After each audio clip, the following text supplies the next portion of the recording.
نناوي السنة كباخاري حقك كغلو له بمنفس أفسد وارقك عباخاك حير أنه وقينا فيق بلا زقلك زقال لك حقق مسقانا خاك نقر أقويتا نوعلتك كسنتين أقويتا كنافريك تنلبيات قدوس منفسك وشتي أسفر كنافريك تنلبيات قدوس منفسك وشتي أسفر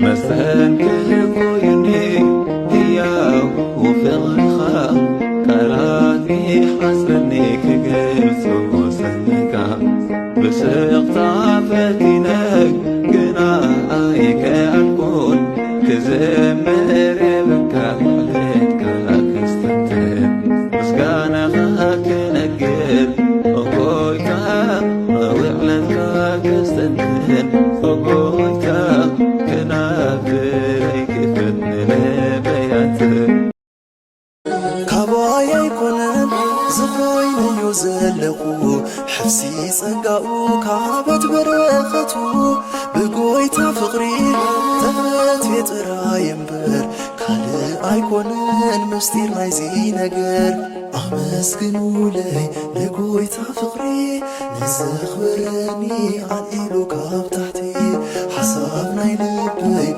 كاب زازمو أهل الكبلي انتاي قدايمو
Aman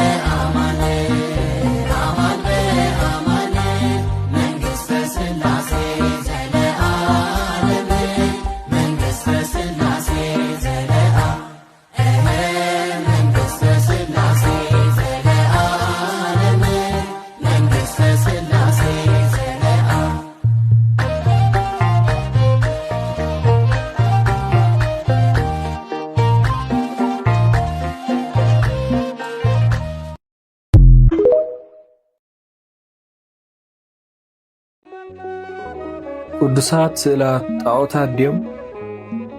ሓደ ካብቶም ኣብ ልዕሊ ኦርቶዶክሳዊት ተዋህዶ ቤተ ክርስቲያንና ወትሩ ዝለዓሉ ክስታት ብዛዕባ ኣጠቓቕማ ቅዱሳን ስእላት ዝምልከት እዩ። ብዙሓት ሰባት ነቲ ኣብ ዘፀአት ምዕራፍ 20:4 ዝርከብ ቃል ብምጥቃስ ኣብ ላዕሊ ኣብ ሰማይ ካብ ዘለዉ ኣብ ታሕቲ ድማ ኣብ ምድሪ ካብ ዘለዉ ኣብ ማይ ከዓ ኣብ ትሕቲ ምድሪ ካብ ዘለዉ ምስልን ስእልን ዘበለ ንዓኻ ኣይትግበር ዝብል ትእዛዝ ስለ ዘሎ ስእልታት ምጥቃም ኣምልኮተ ጣዖት እዩ ኢሎም ይኸሱ። እሞ እዚ ክሲ እዚ ቁኑዕ ድዩ? ቤተ ክርስቲያንና ኸ ነቶም ካብ ፈለማ ዘመናት ጀሚራ ትጥቀመሎም ዝነበረት ቅዱሳን ስእላት ነቲ ኣብ ዘፀአት ዘሎ ቃል ዝጥሕሱ ድዮም? እቲ መልሲ ንጹርን ሓጺርን ኣይፋልን ዝብል እዩ። ስለምንታይ ከምኡ ከም ዘይኮነ ድማ ካብ መጽሓፍ ቅዱስ ባዕሉ ተበጊስና ክንርኢ ኢና። እቲ ቀንዲ ጌጋ ነቲ ሙሉእ ትሕዝቶ እቲ ቃል ዘፀአት ንምርዳእ ነታ ፍቕዲ 4 ካብታ ቅድሚኣ ዘላ ጥቕሲ 3 ካብታ እትቕጽል ፍቕዲ 5 ፈሊኻ ምንባብ እዩ። እቲ ሙሉእ ትእዛዝ ከምዚ ይብል፣ ብጀካይ ካልኦት ኣማልኽቲ ኣይሃልዉኻ፣ ኣብ ላዕሊ ኣብ ሰማይ ካብ ዘለዉ ኣብ ታሕቲ ድማ ኣብ ምድሪ ካብ ዘለዉ ኣብ ማይ ከዓ ኣብ ትሕቲ ምድሪ ካብ ዘለዉ ምስልን ስእልን ዘበለ ንዓኻ ኣይትግበር፣ ኣይትስገደሎምን ኣይተገልግሎምን። ዘፀአት ምዕራፍ 20 ካብ ፍቕዲ 3 ክሳብ 5። እቲ ትእዛዝ ብጀካይ ካልኦት ኣማልኽቲ ኣይሃልዉኻ፣ ካልኦት ኣማልኽቲ ንኽህልዉኻ ኢልካ ድማ ምስሊ ኣይትግበር፣ ኣይትስገደሎምን ኣይተገልግሎምን እዩ ዝብል ዘሎ። ካብዚ ቃል እዚ ከም እንርድኦ እቲ ጸገም እምበኣር ምስሊ ምግባር ድዩ ወይስ ነቲ ምስሊ ምምላኽ? እቲ ቃል ባዕሉ ንጹር እዩ።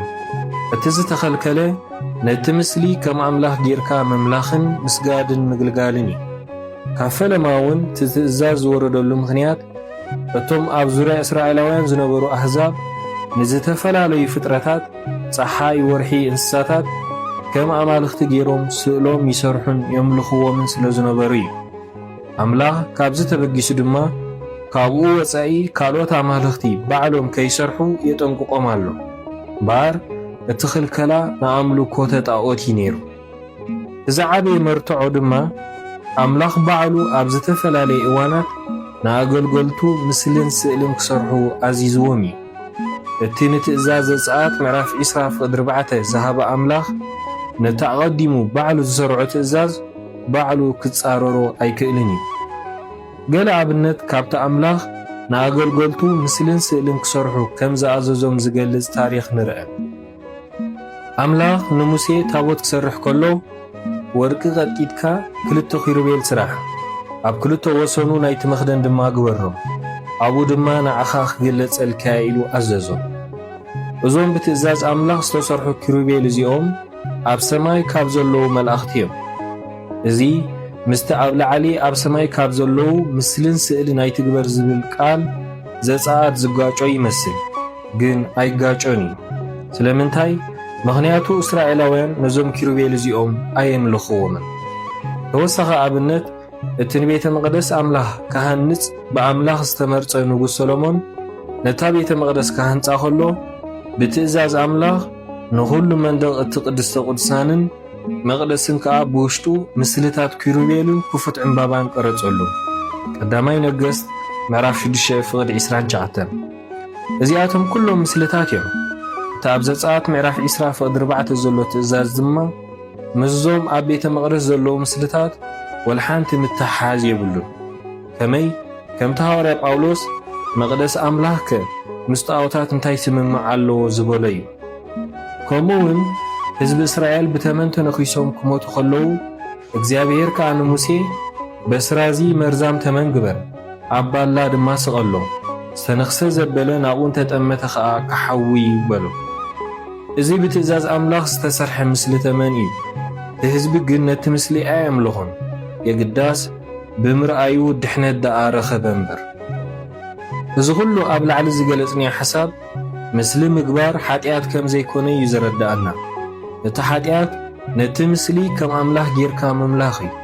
ነዚ ድማ ኣብ ዘፀአት ምዕራፍ 32 ዘሎ ፍጻሜ ብንጹር ይረዳእና። እቶም ህዝቢ ሙሴ ካብ እምባ ከይወረደ ከም ዝደንጉየ ምስ ረኣዩ ተኣኪቦም ናብ ኣሮን ከድሞ ነዚ ካብ ምድሪ ግብፂ ዘውፅኣና ሙሴ እንታይ ከም ዝረኸቦ ኣይንፈልጥ ኒና እሞ ተንስእ ቀቅድሜና ዝኸዱ ኣማልኽቲ ግበረልና በልዎ። ኣሮን ከዓ ነቲ ወርቂ ኣምኪኹ ምስሊ ምራኽ ግበረሎም። እቶም ህዝቢ ድማ ኦ እስራኤል ካብ ምድሪ ግብፂ ዘውፅኡኻ ኣማልኽትኻ እዚኣቶም እዮም በሉ። ድሕሪኡ ድማ ንእግዚኣብሔር በዓል እዩ ኢሎም ኣወጁ እሞ ነቲ ምስሊ ዝሓርር መስዋዕቲ ኣዕረጉሉ። ዘፀአት ምዕራፍ 32 ካብ ፍቕዲ 4 ክሳብ 6። ነቲ ፍልልይ እሞ ነስተውዕለሉ ኣብቲ ቀዳማይ ክፋል ማለት ምስሊ ኪሩቤል ምስሊ ኣስራዚ መስቀል ንኽስራሕ ኣምላኽ እዩ ዝኣዘዘ። እቲ ምስሊ ድማ ንመግለፂ ክብሩ ወይ ንምሕረቱ ዘዘኻኽር እዩ ነይሩ። ኣብቲ ናይ ምስሊ ምራኽ ፍጻሜ ግን ንኽስራሕ እቶም ህዝቢ እዮም ዝሓተቱ። ዕላምኡ ድማ ነቲ ምስሊ ከም ኣምላኽ ጌርካ ንምምላኽ እዩ ነይሩ። ስለዚ እቲ ሓጢኣት ምስሊ ምግባር ዘይኮነስ ነቲ ምስሊ ኣምላኽ ኢልካ ምጽዋዕን ንዕኡ መስዋዕቲ ምዕራግን እዩ። ንሕና ኦርቶዶክሳውያን ድማ ንቅዱሳን ስእልታትና ኣምላኽና ኢልና ኣይንጽውዖምን ኢና። ብዝበለጸ ኣብ ሓድሽ ኪዳን እቲ ጉዳይ ዝያዳ ንጹር ይኸውን። እቲ ኣብ ብሉይ ኪዳን ዝነበረ ትእዛዝ ብቐንዱ ንኣምላኽ ዝምልከት እዩ ነይሩ። ምኽንያቱ ንሱ መንፈስ ስለ ዝኾነ ማንም ርእይዎ እውን ስለ ዘይፈልጥ ምስሉ ክስራሕ ኣይከኣልን ነይሩ። ግን ትዝዓበየ ለውጢ ኣብ ዘመነ ሓድሽ ኪዳን ብምስጢረ ስጋዌ መጸ። ትዘይርአ ኣምላኽ ርእዩ ኮነ፣ ትቓል ስጋ ኾነ፣ ጸጋን ሓቅን መሊኡኻ ኣባና ሓደረ። ትዘይርአ ኣምላኽ ኣብ ክርስቶስ ኢየሱስ ሰብኣዊ ገጽ ስለ ዝለበሰ ሕጂ ንዕኡ ክንስእሎ ንኽእል ኢና። ስእሊ ክርስቶስ ምስክር ምስጢረ ስጋዌ እዩ። ንክርስቶስ ክትስእሎ ትኽእል ኢኻ ምባል ንሱ ስጋ ለቢሱ ሰብ ኮይኑ ምንባሩ ምእማን ማለት እዩ። እሞ ስእሊ ቅዱሳን ከንምንታይ ንስእል? ቅዱሳን እኮ እቶም ደጊም ክርስቶስ እዩ ኣባይ ዝነብር ዘሎ እምበር ኣነ ኣይኮንኩን ዝነብር ዘለኹ ዝበሉ ንክርስቶስ ዝለበስዎ ቅዱሳን ሰባት እዮም። ንሳቶም ብሂወቶም ንክርስቶስ ዘንጸባርቑ ቅዱሳን እዮም። ስለዚ ንስእሎም ክንርኢ ከለና ነቲ ኣብ ሂወቶም ዝተገልጸ ጸጋ ክርስቶስ ኢና ንርኢ። ኦርቶዶክሳዊት ተዋህዶ ቤተ ክርስቲያን ኣብ መንጎ ኣምልኮን ኣኽብሮትን ንጹር ፍልልያ ተቐምጥ። ኣምልኮ ንቅድስቲ ሥላሴ ጥራይ ዝግባእ እዩ። ኣኽብሮት ግን ነቶም ንኣምላኽ ዘገልገሉ ቅዱሳን፣ ንመላእኽቲ፣ ንስእልታቶምን ንቅዱሳት ንዋያትን እንህቦ ኣኽብሮት እዩ። ንሕና ኣብ ቅድሚ ቅዱሳት ስእላት ክንሰግድ ከለና ነቲ ዕንጨይትን ሕብርን ኣይኮንናን ነኽብር ዘለና። የግዳስ ነቲ ብስእሊ ዝተወከለ ማለት ንክርስቶስ፣ ንቅድስቲ ድንግል ማርያም፣ ንቅዱሳን ኢና ነኽብር ዘለና። እምበር እቲ ኣብ ዘፀአት ምዕራፍ 20 ፍቕዲ 4 ዘሎ ትእዛዝ ንኣምልኮ ተጣዖት ደኣ እምበር ንቅዱሳን ስእላት ኣይክልክልን እዩ። ስእልታትና ጣዖታት ዘይኮኑስ ብሕብሪ ዝተጻሕፉ ቃል መጽሓፍ ቅዱስ ንህላወቶም ቅዱሳን ዘዘኻኽሩና መስኮታት ሰማይ ንእምነትና ድማ ዝምስክሩ ንዋያተ ቅዱሳን እዮም። ንዝተጨነቐት ነፍሲ ዕረፍቲ ዝኾነ ናይ እግዚኣብሔር ቃል ናብ ኩሉ ምእንቲ ክባጻሕ መሃሩ ኮይኑ እንተረኺብኩሞ ካልኦት ንኽመሃሩሉ ሼር፣ ሪፖስት፣ ላይክ፣ ኮመንት ብምግባር ኣካፍሉ። ፈሎው ብምባል ድማ ኣባል ናይዚ ቻነል ኩኑ።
خمي تفلطو نخلو بلدي منفسك حلال كاباي زيترحق نسخلي خاني حيلي تحدثو أملاخي نقساي نبعتي حابسو خمي تفلطو نخلو بلدي منفسك حلال كاباي زيترحق نسخلي خاني حيلي تحدثو أملاخي نقساي نبعتي حابسو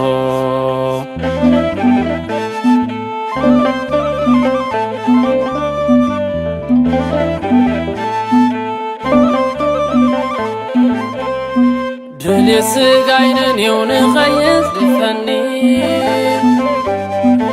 نخيمة كيسلكي تدقفني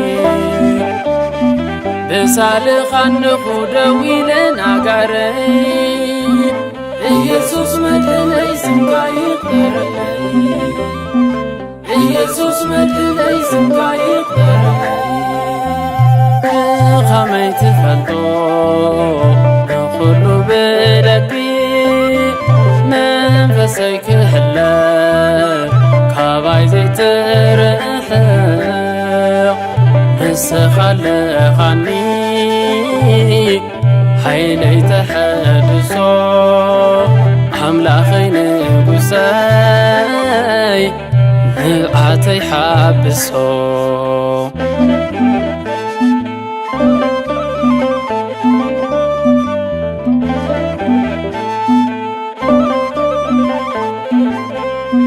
كودك يتنسسم كايت يتوت حتياتين تبزحي عبيتك ينبه محاري خمو لوحد باريخا من برايك ونغير ريقك من برايك ونغير ريقك خمي تفلطو نخلو بدكي منفسك حلال كاباي زيترحق نسخ ኣለኻኒ حيلي تحدثو أملاخي نقساي نبعتي حابسو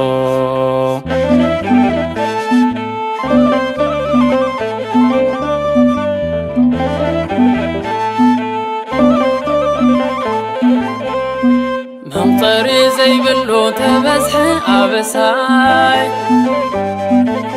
رخمت بللي أمني قويتاي دخي من برتي عن بيتكايو عرفتاي هالأزد مملسكا من باريو سلامي هالأزد مملسكا من باريو سلامي خمي تفلطو نخلو بدكي منفسي كحلال كاباي زيترحق نسخ ኣለኻኒ حيلي تحدثو أملاخي نقساي نبعتي حابسو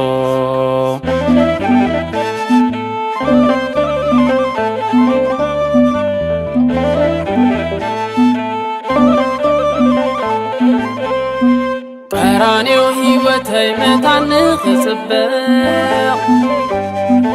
هاي محرت عينخا كبايا يرحق هذا وقازر كي خابلني قلودي نفسكي كخلا من حين نغاري نفسكي كخلا من حين نغاري خمي تفلطو نخلو بدكي منفسي كحلال كاباي زيترحق ንስኻለኻኒ ሓይለይ ተሐድሶ ኣምላኸይ ንጉሰይ ንብዓተይ ሓብሶ ብኸመይ ትፈልጦ ንኹሉ ብደቂ መንፈሰይ ክሕለፍ ካባይ ዘይትርሕቕ ንስኻለኻኒ ሓይለይ ተሐድሶ ኣምላኸይ ንጉሰይ ንብዓተይ ሓብሶ